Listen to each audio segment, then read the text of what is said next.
Ibe Valentine, I greet you. Because on very important. Me talk on a share button. Can I often share this video? Can I often share this video? Yeah?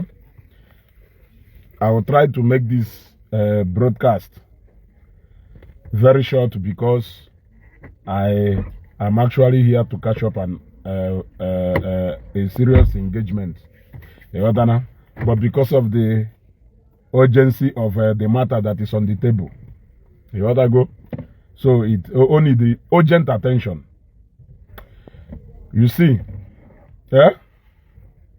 Share this video, share this video, share this video, share this video, share this video,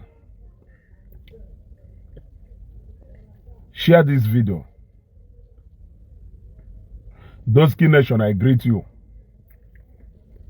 Share this video no one ebata. Share this video no one ebata. Okafo Anayochukwu, I greet you. It is so obvious that our brothers can never learn. Our brothers can never learn. And for as long as you try to teach them so that they can learn, they have proven that they can never learn. From the video Ebonyi saw no post, I even saw what he said before Obido played that video. I laughed. I laughed. I know why I was laughing. I know why I was laughing. First of all, for this our brothers and sisters who think that the moment you run to the Facebook to come and cry and they draw sympathy from people, that it will change your case from being what it is ordinarily, from changing the fact that this is the fact of that particular case. Some of you are joking. Some of you are joking. Your people are making the wrong use of social media to the disadvantage of you and the advantage of those who want to use you.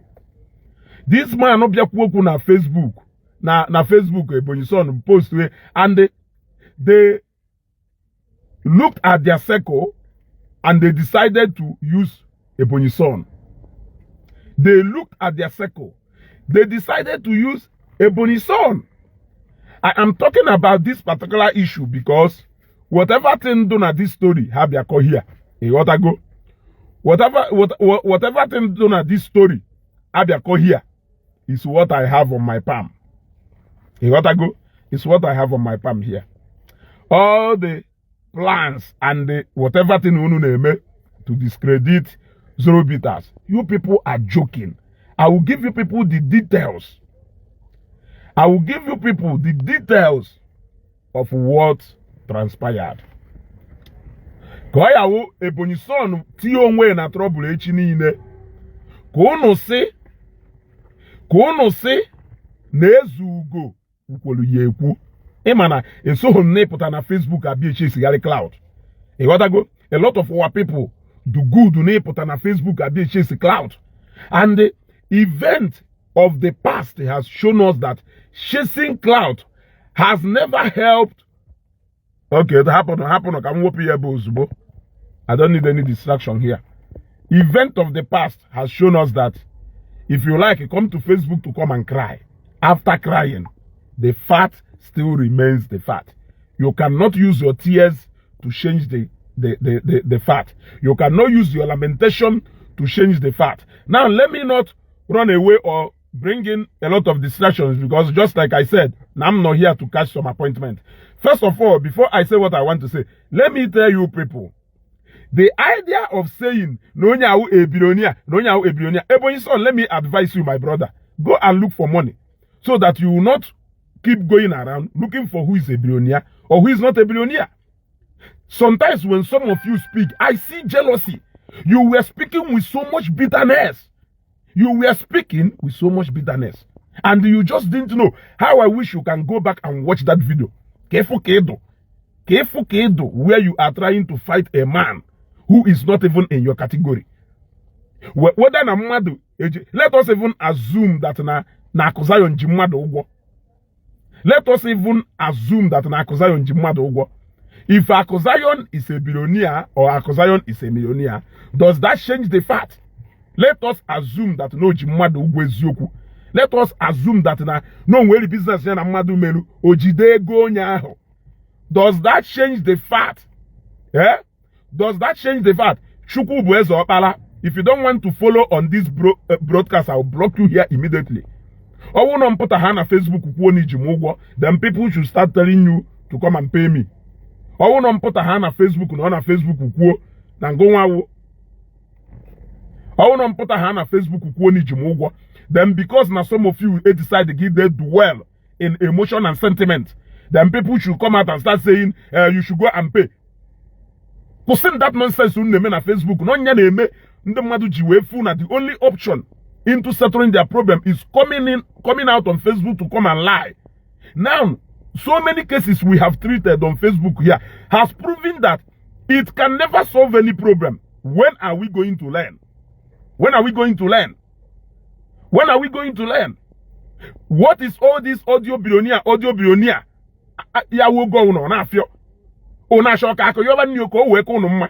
Ngwa na akpa ako audio billionaire. Ako aplo e billionaire, ako aplo e millionaire, ako enwe ego ekaye mma.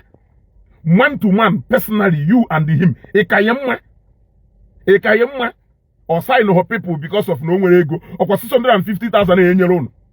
Or was Ebonyi son or 650,000 a age we sign no ka akosa your name we.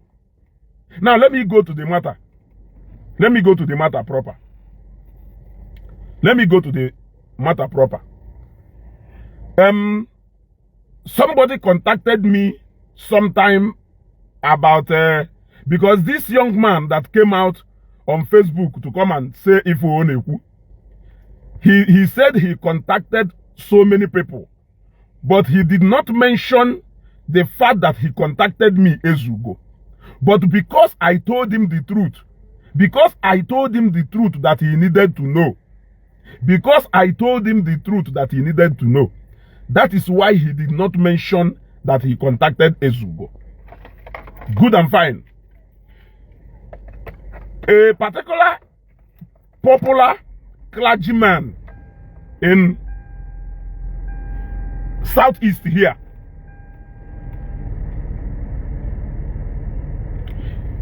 a particular popular clergyman in the southeast here, who is well known, but I will not mention his name, contacted me sometime about maybe 1 week plus ago about a particular issue involving this young man. This man, let me not say young man, and Akozayon. And after explaining everything, I decided to request for the man's phone number. When the man sent me the phone number, when the reverend sent me the man's phone number, I put a call across to the man. When the man answered the call, I exchanged pleasantries. Then I asked the man, see, na Reverend Kowalum so and so ten no kudu between gonalko. I want to ask you a question. Or think a question. I will see. Did Aku borrow money from you? Obruno na watch this program. Let him confirm. No, this conversation. Come on, Emel. Nsia, did Aku borrow money from you? Osim no. Osim no. Nsia okay. Aku did not borrow money from you. Osim yes. You did not borrow money to Aku. Osim yes. Nsia then. Kerive with the problem. Owesen na nwunye ekwuru ụgwọ distributorship n'aka Akuzayon. Nwesi okay. Because I wanted to verify from the akụkọ na akọlụ ndị mmadụ. Nwesi oge unu kwụrụ Aku ụgwọ distributorship. Akuzayon ọjụrụ na ọ ya supply unu afị unu kwụrụ ụgwọ. Osim no, that Aku supplied him the first one. Then after Aku supplied Sharia the first one, that something came up again about a demand of money also about a particular distributor on Onisha. Na the money I do not demand in Onya Helecha Nanke. So, hey. I will come up now. No, I don't stay in your carpet. Okay. I will tell you to come okay, up. Okay. So, about a particular distributor also on the Shamelu that about the second issue of depositing another money for the same Zorobitas. I don't want to get involved in whatever discussion Hannah Boom will arrive at depositing money again for the same Zorobitas. Now, he started telling me that na the manya biagalonu mwebo yozam mwesiye na de akwuchu gwo afia we biakwebe ya onu n'ihi ekwu ọnụ wee bịakwuo ụgwọ afịa. Number one. Number two, na mmadụ nwere ụlọ ike wolu because of na afịa A na-agaru Mr. B wee were ego wee je tụkọwa ine ọ na-agaru Mr. A mana ngụnwa Mr. B ebute due to location or maybe experience or whatever the afịa ya agarugo. If it is going to be the loss of anybody, it is going to be your loss, because if you have sold, you could have even enjoyed the gain alone. After explaining everything to him, because no that it is all about distributorship and the price of mmanya ebirie according to him, na price mmanya galalono. When he was going out of track, talking about Nando Zadele, I reminded him to say, do not talk about others. Talk about yourself. If you start talking about others, it means you are beginning to speak a language I am comfortable with now, that I am familiar with. Let him confirm. And for you people who always allow these hungry bloggers to take advantage of you when there is a matter to long way straight na Facebook, you people should be very careful. You will lose, and you will lose daily. You will lose daily.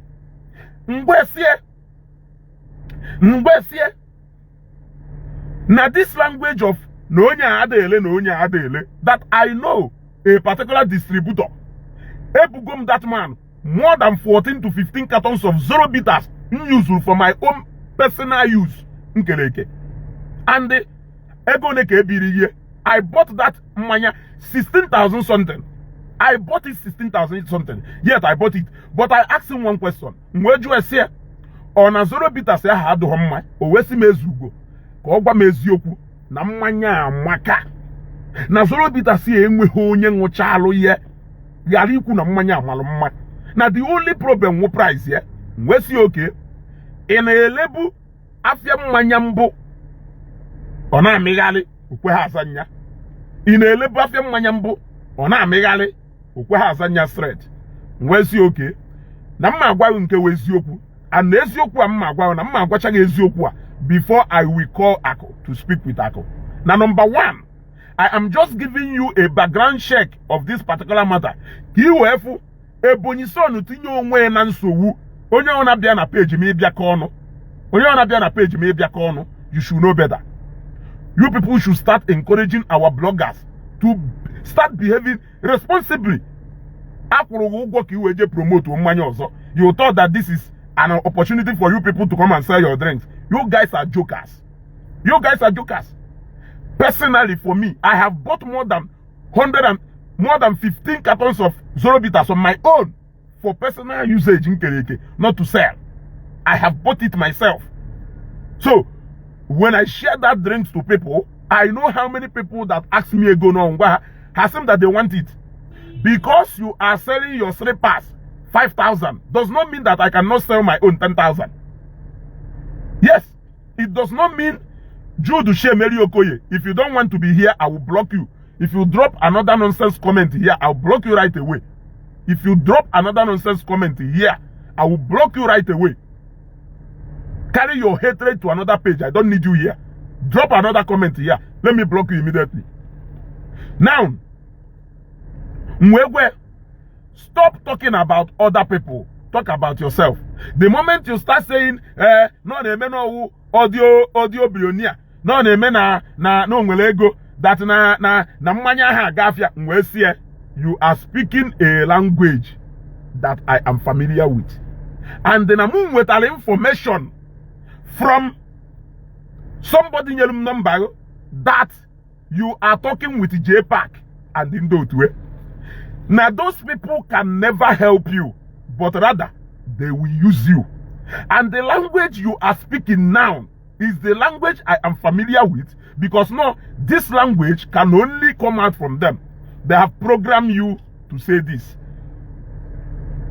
No matter what you do, don't make this mistake. I told him, after Mona Ekushan, we said that the only thing I can do for you is to call Akozion and know if Akozion will remove money for you na that drink. But now in the aspect of saying nya refund or ego follow na, it is within his discretion to choose if he's going to refund you the money or not. Yes, it is within his discretion to choose whether he will refund you the money. I explained to him, I want this man no here. Behind those two parties, also he knows. I will not record of that conversation. He should play it so that people will hear. Now, when a distributor is no they use that same money. Raw materials, it is very difficult to get cash refund from him, but you can easily get goods from him.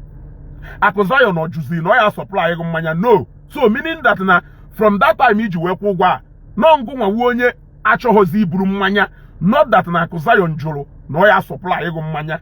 You answered me, yes, I will talk to Ako into maybe seeing how he can regulate the price for you.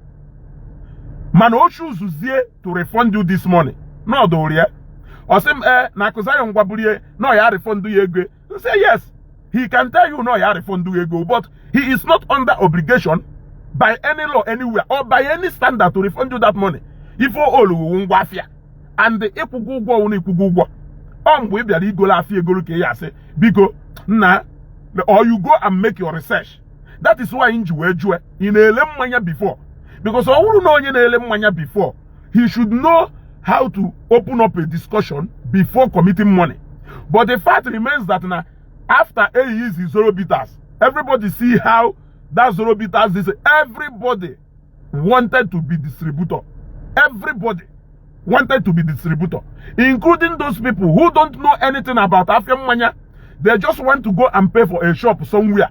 Blue Zoro Bitters, don't you need me? It doesn't happen that way. It doesn't happen that way. Yes, all those people who are not into the market in Elemanya, they know how they do their businesses. They know that is why they can sell a whiskey. That is why they can sell a whiskey 35,000 one bottle and sell another one 250,000 one bottle.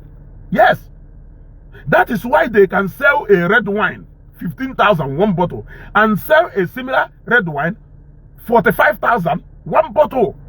These are prices of how the producers arrive depending on the materials how you will manufacture. I could decide yeah, Elusoro Bitters inke do different from any other Zoro Bitters. Regulate here with the price what you regulate here. It is none of your business. If you want to regulate your own price, go and jail your own bitter drinking. You cannot sit down and tell somebody no. Now, when Nnewi Hotel was completed in Nnewi, then was one of the biggest hotels in Nnewi, for highest room, maybe 20,000, and we are talking about suite or 25,000. Nnewi Hotel, Rocha Hotel, yeah, Kopado the least room there, by either 20 or 25,000. It is not your business. He knows the level of money he has injected in there. He knows the quality of what he has given you. He has set his record straight. Ego na koshoro the least room na hotel, yeah, it's none of your business. Your own business is if you have money, you come and lodge. If you don't want to lodge, you can go and use other options. I can regulate my product. MC. Yes, of course, Daddy, it is working out for Akozion. If I want, MC Ziawe Boyolo, or buy 10 million. One yen Kayawe Boy, or soon 5 million. One yen Kayawe Boy, or buy 900,000. One yen Kayawe Boy, or buy 200,000. Ngonye nkeji 50,000 alo. All these things are different services. It is for you to use your own discretion and know the one you can afford comfortably. So let us stop making a non-issue to look like an issue. Adame ekwokwasio. I don't have any reason. Obolo this thing abletu akosi weme. Now this man coming on Facebook to start lying. He started saying a lot of things. They prepared him. They wrote that script for him. Mr. Man, I told you when I was talking to you, I told you that you will lose. That you will lose. Now the remaining of Mmanyagu Folafo, Mmagwa Kosayon, Nyalo Duolu Nyana Kanta, Mwa Yeji Akam, Debutelu Mmanya na Mafia. The remaining of Mmanyagu follow 30 million plus according to account Unu Ye reconcile, because for a long time, on go Juru ni Ye Blue Mmanya. Akosayon Ajuhon or Ye Bigu Mmanya. If you know you don't have the capacity to market a new product in the market, why go and commit such money? Were you waiting for the owner of the drink to go and make a promotion for you before you can sell? Yes. Is that what you are waiting for? A new product, Mafia, you took money and go and hook up there. You think that any loss from that business, the manufacturer should come and bear it for you. Do you know product in the so many cosmetic shops, even in the warehouse people? Do you know? In an idea. Obro na Kosayon supply mmanya na credit. Bang ile go kwa yogo. Owulu ni ile ho. That is where you should talk about coming to carry mmanya. But if you paid, okay, so let me say this. So nje na one lubricating plant. Onye na lubricating oil. Jegol mmanu stock one my efa. So obro na mele he because of whatever I don't even care to know. Provided na the product emu problem. So I should go back to the company and tell them to come and retrieve their goods. Where is it happen? Nje na shine and swafia, pulafia abata, mwe kosu wenwe, whether by osukwenye $1 lele. Afia hobam loss. I will sell it. I will either wait and sell later, or I will sell it and recover my money the way I want to recover it. It has nothing to do with onye China ngolafia. So it has nothing to do with onye China ngolafia. It has nothing to do with onye Dubai ngolafia. Ije na warehouses in the Mado scattered in Nnewi, Lagos and everywhere. You will see stock there, which they paid for. You people should stop all this show of Shemun Neme na Facebook. I want this man. I want you. I told you. If you allow these people to use you, you will lose. You will lose. You will lose. I spoke to Akosayon. Akosayon wegwam no nyana munye this man male business that he never knew this man from Adam. And a discussion nyana wanyana galo onwe here smoothly, not until this man came into the picture. He came into the picture from nowhere and started messing the whole business arrangement up. You think you can come to Facebook and blackmail a businessman into doing what? Bia, let me take you to my stockroom. Let me go and show you. Even weeks take it into stock, even na beginning of this year. Come, let me go and show you. I will keep them. I will keep them. Ugobuzo, jewole gonye. Jewole gonye. Yes, jewole gonye ugobuzo. Go and put your hand inside your pocket. You wole gonye.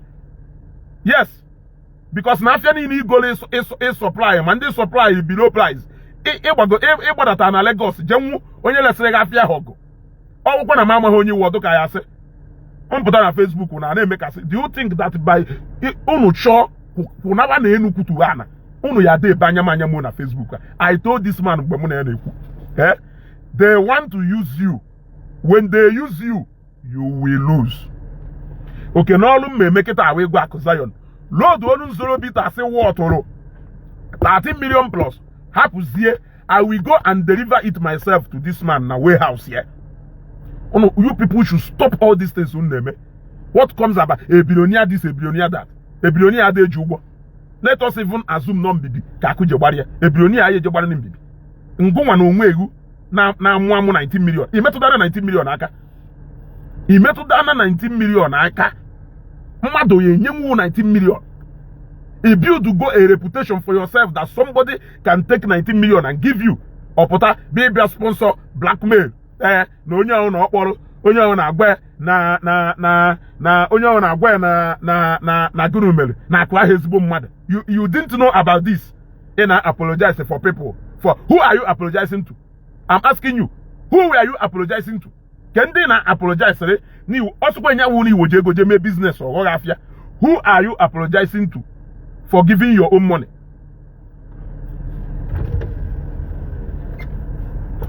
Okay. All right. Okay. Okay. Okay. Give me 10 minutes more. No, don't worry. Once we are set. Okay. Okay. All right. All right. You see? Yeah? Who can only na apologize to forgive? So, in Lagos, Wolegum, Banime, Balogun, Jekwo, an importer who work will be mafia. Mona that importer. Where is the problem? Kelonian na apologize online. Please, I am sorry for going to give Akosai my money. Who are you apologizing to? They wrote a script for you that is going to Popa and near you, but you don't know. Up on Facebook. In this 21st century, you think you can cook up any propaganda. You left the business. I thought you came to Facebook to come and plead to people to help you talk to Aku to pay you. What brought about all those personal attack on Akosai image? What brought about it? Is this personal or is it about this money? When you put a horse, no, they go BP, no, they go BP, no, they go nka, no, they go nka. Eh? Can you deliver, bro? Let's tell ourselves the truth. This man is not asking to return the one in his shop. He's only asking for the balance of the one, not supply. We are all business people. I can make deposit and ask for refund. Only vonye kwale asia enato. Okay, ma say it to leba. Okay, ma say it to leba. My happiness is that karma is real. My happiness is that karma is real. My happiness is that karma is real. If you make a deposit to a businessman or to an importer, it is out of his own discretion. Some people they clear in their receipt. There is no refund of money after payment. Some people they boldly na their receipt, their invoice. There is no refund of money after payment. Some people can even change that particular product no way forward. But refunding your money is a no way. You know this, Olivonia. I yet be a new Facebook no reba na toga because you don't like Akosai. Because na Zoro Bitters na gonna make competition. Zoro Bitters cut on here that TBA go na toga. Une mislead the good man. Yes, I am not Akosai that I should tell him what to do. But what I know is that take Akosai to the highest court in Nigeria. I said it during the time of Mada remind doing event in the past where I have said things like this because we all know what is right. But people can only decide because they don't like you. They will want to image in some of us has done business commitment with Akosai. What millions of naira? You don't know. Are you not aware? Some of us has done businesses with Akosai, entrusted people, what millions of naira, and we are not complaining. We are not complaining. So nyeke we bia egwa that na ndem madu gwalogo blah blah blah blah blah na ndem madu gwa blah blah blah onye ndem gwalogo ifo na yekporo ndem madu sego why you we were ego jenye Akosai etu akunu si egbu onwu ejide okita agwa agu je ekpo stand ni na ahụ gwalogo why you are not aware that you are tarnishing somebody's image emega arrest kita ibewa akwa. Sympathizers will come out to come and sympathize with you, knowing fully well that now you came on Facebook. You came on Facebook to come and Aku does not need to write it. I don't need to write it. If you deposit money for me on a particular goods, if I don't refund you your money, what I owe you is to give you your goods. If I don't give you money, if I want to the only thing I owe you is to you. If you like, go and oversell it or undersell it. It's none of my business. You have paid me and I have supplied you. Kuseno that oga. Kusene that oga. Kusene that oga. Unaida when them what is Zuku. Ezuku are the very straight. You apply it every day in your business. If you pay me for something, it is out of my own discretion to take a decision to refund you if I have money to give you. Businessmen, barely don't have money. In case if you don't know. Businessmen barely don't have money. Osikike, iyafu ogaranya wotoro. Iyafu ogaranya wotoro 1 billion self. At this point, he may jide self kenata 10 million. Yanata mweye. What are you telling me? Iyafu a billionaire ogaranya wotoro 10 billion.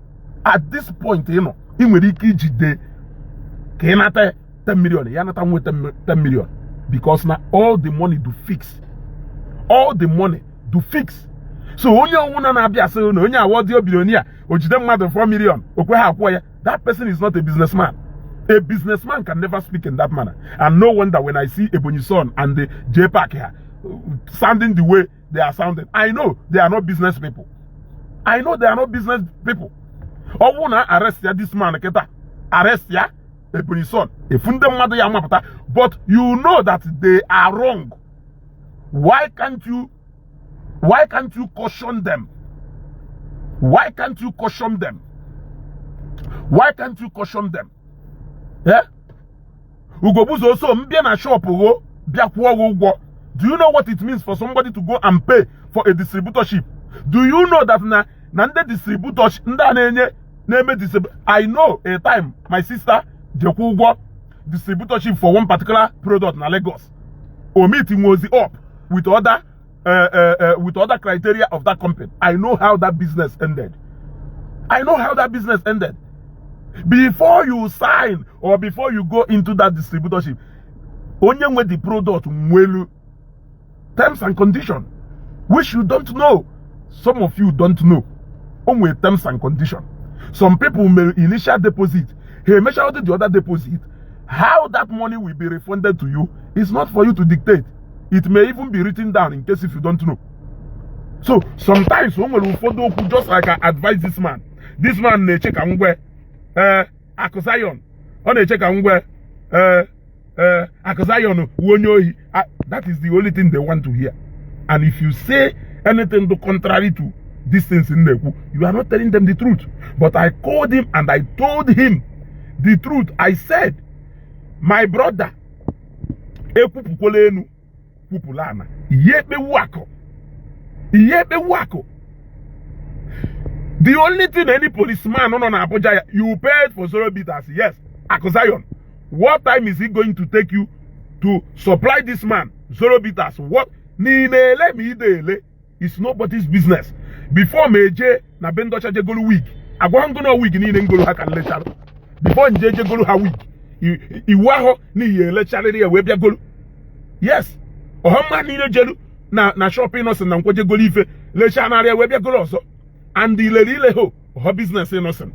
He has done his production. He has sold to you. What you do or how you market that goods, it's up to you. All these things are simple. Ebonyi son, jenu market iwe, mmanya kwụrụ ọnụ ụgwọ eke ọnụ market ye. Jenu market iwe, ọwụrụ na nnakemu patronize go 0 bitters in my individual capacity. For ego ne, what are you saying? I bought it and I never complained. Yes, I bought it and I never complained. So, ana agwu na eziokwu, ona agwu na agba na ntị. Ị na-agba kiti ka ebe na Facebook. Ebe na Facebook at the end of the day, ifukwa na now ka use ife megasịrị in the past, I will never stop using them. I will never stop using them. During the time of COS, I looked at it critically, even before the law. I even seek for legal guidance before at some point in the issue of that COS, I had to call my lawyer, who is a friend. Mwejo the lawyer say, look. Can you tell me the implication of this case on Okulora Ndi Igbo? The lawyer wegwam no nyo wona target about Okulora Ndi Igbo na this case. No go do na ko Okulora do na this particular business. That investigation will start from somewhere before it can get to Okulora. That people going direct to Okulora. Huh? That people going direct to Okulora, that is, it seems like they are those people who are just chasing crowd, because you cannot get any information from there. I spoke on that COS issue based on fact, but some people think that emotion and sentiment If you cannot prove you did not give Okurora money. You did not discuss one-on-one with Okurora on that business. Are you trying to tell me that na Ishi Jega na okpu we bia kute mwa wezugo? We say okay, guje golu. Are you telling me that if you lose your money, that it is me that you will hold responsible? Oh na mo shoti ligu, je wota akwukwo ebe nsign ro shoti. Oh na igana na power of attorney, and enwe na sign as witness.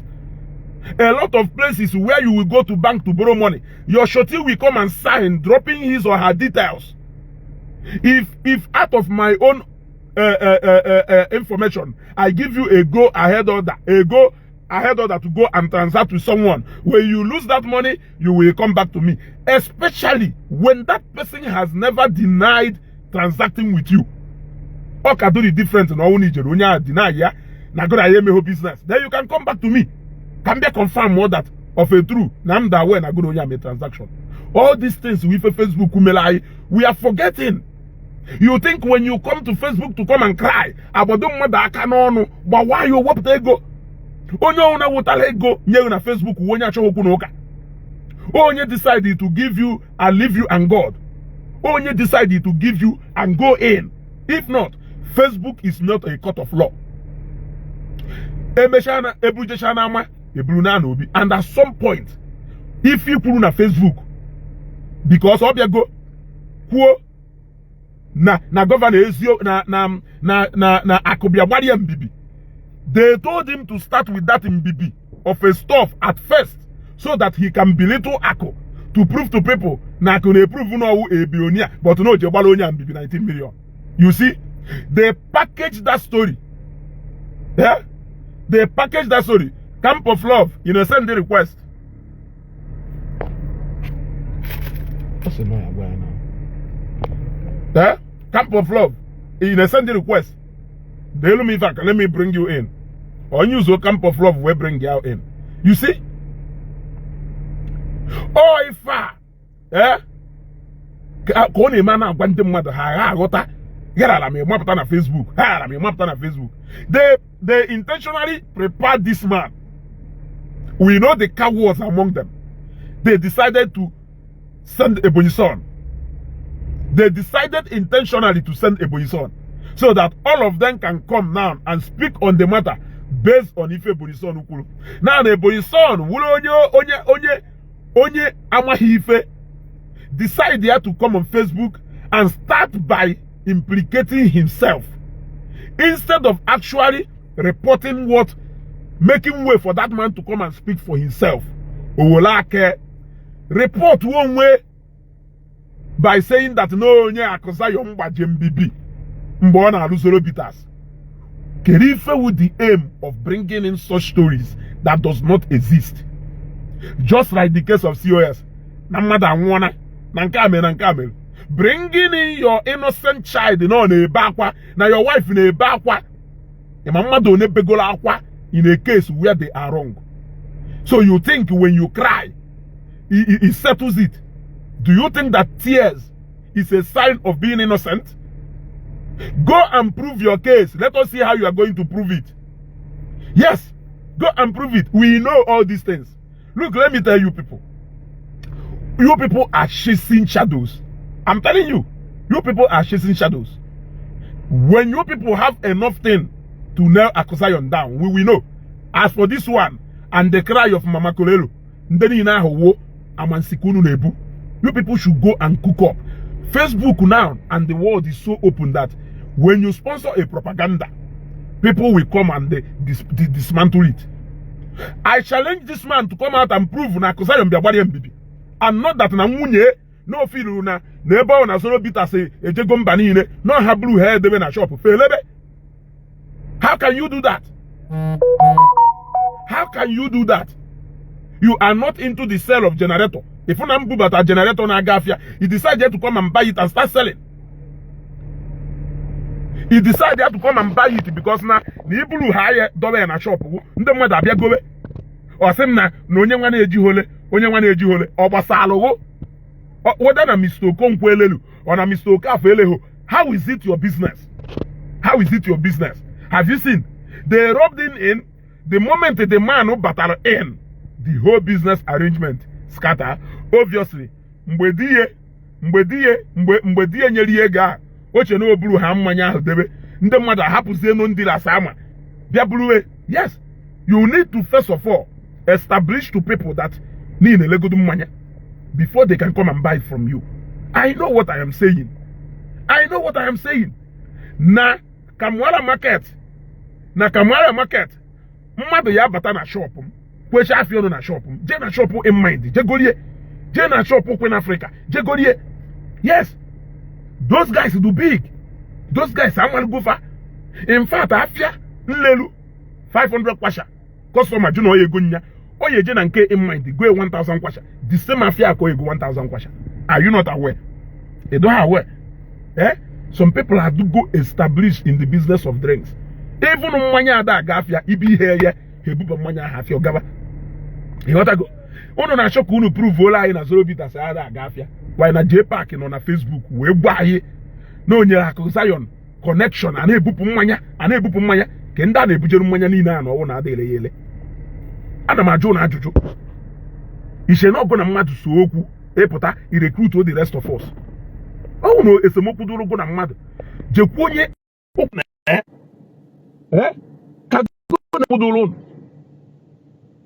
you are a distributor. If at all you want to pull out from that distributorship, it is something that you have to take calm.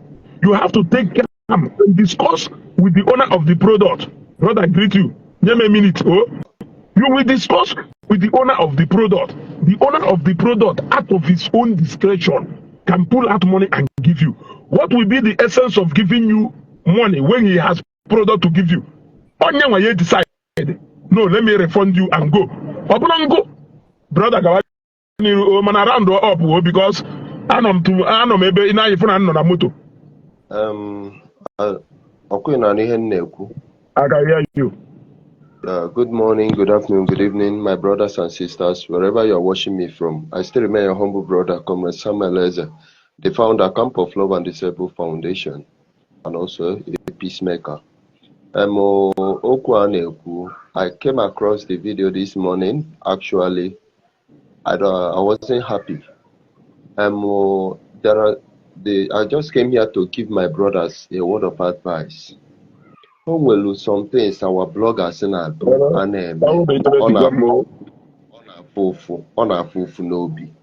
there are some certain this issue, question. Okay. Thank you for being here. Thank you for being here. It's a very simple issue. How many times can people go now online if you Yoruba or Hausa bloggers don't want the pack on? That's what I want to ask some of the bloggers. One nano Zion will issue. This just something very simple between them. And they, as a business man or a woman, my dear, know the business you are and know the system age around here. More say as you may be in a company and me beverage also. I paid them the money, although they did not meet up because of issues when I gas motive here. But when we return back, because I could go me the only thing but patience. Let's try and know as in the meaning of that patience. Let's exercise patience. But Camp of Love, first of all, remember that in this issue, it's not that the product is not there to give him. It's just that he has refused to get the product because no feel na the afia garalono. When you have already paid. There was a comment I put there. One, know it and know it well. There is no way you can come into a market, every product will remain the same price. Exactly. Are you hearing me? I made a video the other day. A video for Salo. Good morning, sir. Good afternoon, sir. Here, our brother only one attitude or play, which I don't like. I don't may be Henobi. Mbo Igwe Credo. I made that video. Yes. Zelo bitters, Kolele bitters, or whatever. How you munna in way hinina. Here the neighbor. your choice. Ilu ahịa ihe nke ego gị luru ime gịnị igolu. I went to one hotel here in Nnewi, Ebenjelizike. From the two bitters, I did not see them. From Zelo, from Kolele bitters. I bought another one there. It's not a must. Na hana ba dereba no nwere ozi nke gị. Likewise nke nwa jela afia nke ego gị luru ime gịnị igolu. There is no way. Na perfume niile dị n'ahịa onwere nke ọsị anya bụ na no mụ na alụ nke a nke nwa na nke nwa na alụ nke a the same quality and everything. Ihe ịchọrọ idebe afịa nke ihe edebe ya ana onye olulu ogolu. So please, okay, let me come in. Can I please come in, sir? Okay, go on. Okay, go on, sir. Now listen, let's go. I want to tell you something that happened day before yesterday. Okay, sir. My son, Ifeanyi, the one you know, Yes, sir. wanted to start a foodstuff business. Wholesale, rice, all these things. So one particular company, actually rice, suspect the rice. We say, "Matagodu rice here 1 penta." Who see ya kairi ya fukode before anyetinye begonia. Yes. I'm not if you ever now. Yes.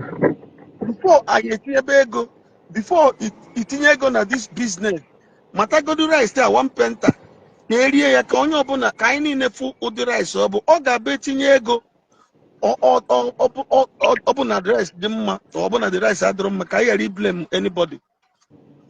Now ihe njikwa okwu a bụ okay, finally eji amata the rice 1 penta sie ya ọbara uru rice enwere ihe ga-eji emenwu ọ bụzi na enene wee banye into it. Ikekwa na ya akwụgo ụgwọ. Ikekwa na my son akwụgo ụgwọ as a distributor. Book 100 bags. Ebutere 50 or 50. Customers they were complaining when I rice adịrọ mma. Or an eme na my son ya sinye kwesịrị na ego back. I don't know. I'm not a businessman. I'm asking. It doesn't happen anywhere. Ebe ọ bụ na ya go deal business. I don't know. Now, by the grace of God, akwụnyebe ụgwọ wee chọpụta na rice abụrụ rice na akọtọ na asụsụ Igbo anyị. Are you getting what I'm saying? Yes. So ihe m ji na-ekwu ya bụ ọ bụ na mmadụ na-abụ mee business. Ekwe na ihe a dị otu a ịkwụ ụgwọ. But before you venture into it, go jee jụọ ese. Jụgodo ese ego one ka a na-eli ya gị na ndị mmadụ kpagodo nkata before ekwunyebe ụgwọ. Because ọ bụ na ị jụrụ ese chọpụta na ihe a na ndị mmadụ ama ngokwu ya ime akwụnyebe ụgwọ ịkwụnyechago ụgwọ imego mistake then ọ bụ na imego mistake o wee gbajọọ ọ bụrụ ihe ị ga-emebe mkpọtụ like that. I heard you, sir. Ha yesi burukwa ngwa ahịa gị ọ bụgodị na ilezuru ya elezu Emmanuel loss ịgbara agba because na imerụ ihe a na-akpọ market survey. That the worst of the thing wụna ọkpọrọ m nkọwacharịa this thing now. But I told him na ọ bụrụ na ị ga contrary to ife ngwalụgụ pụta n'ihu akwụkwọ that na ịmakwa ka m si akụ nke m that I will still come out and kwukwa na m gwara ife dodo because ọ bụrụ na enye pụta bịa kwuo I told him na phone I will speak to Ako but I will plead to Ako na Ako decide ya to refund you money n'ikwuru na Ako agwabo na no enyeghị ego m wee gwa Ako wee sị yes no na-ekivesi wee ga but na the man na-agazi n'ihu ka o gosi ya na ife ahụ normal etu esi eme business because na a lot of people are compromised by the man. Now he was speaking so many languages I no go n'ihu akwụkwọ maka soro bitters. Ezugo. Yes. Because kai kabaru compele on Ako. Kai kabaru compele on Ako. Onye demand the money. I could decide. He will go the man. It is out of his own personal life. Left for me. Ma gwa Kozayo. Nyalo do zolo bit as what to 13.something million. No one go that stake. Muma yeso that rock. J offload that zolo bit as no. Enough is enough. When our people learn, when you keep telling them, they will think that coming to Facebook to come and blackmail people is enough to change a business arrangement. And the owner, because other people will keep doing it. We keep telling them, try to settle your issues out of Facebook. Facebook is not a law court where you come and defend. Okay, I will not put out. Poor even a senior obido tiwe the personality of Ako into question. Nande madu gwaria kerivo juweje maybe business with Ako. Or no onye Ako bido apologize about to people. Sorry for I don't know when I went to transact with him. Who is he apologizing to? Who is he apologizing to? I'm asking him, who is he apologizing to? Ako Zion decide he will go near. I will stop him. But the fact remains that left for me, I will tell Ako Zion. Supply into 3 installments. 1, 2, 3. Provided need be 13.something million. I will personally escort that motor. Hello? I think. Okay. Yeah? I will personally escort that mania to ever a your float. Enough is enough. Our people should start learning. My brother, I will go call. Get actually me round up. May repeat this program now, you can join me because yeah. And I go in the buy your hand with it. Put a hand on Facebook. Be a call story about somebody. You were sounding like this on Facebook. Stop sounding like that. That you are speaking another language. When you speak this language to somebody else, only you feel that people have paid you to come and do this job. Even if you want to talk about Ako, focus on the business you did with Ako. Leave personality of Ako away. Leave personality of Ako out of Ivanegu. Leave personality of Ako out of Ivanegu. Why are you trying to tarnish his image? Why are you trying to paint him black all in the name of Nagone business? Yes. Will distribute on distributorship. A lot of people are sure. Do you know how many people that are looking for that distributorship on a daily basis? If you have failed to sell the drink, wig in Lelu, another person may fail to sell it. Cement in Lelu, another person may fail to sell it, depending on your marketing skill. Especially, no one ever manufacture. But when people will go laugh that they can tell their client buy this and they will buy. Let me go for something big, which I'm going to announce shortly. There is something big coming. I can't get this thing change my mood. I'm going to make an announcement shortly. Yes, I'm going to make an announcement shortly. So let us go and come back. We are going to continue on this particular issue. Enough is enough. Doesn't image business doesn't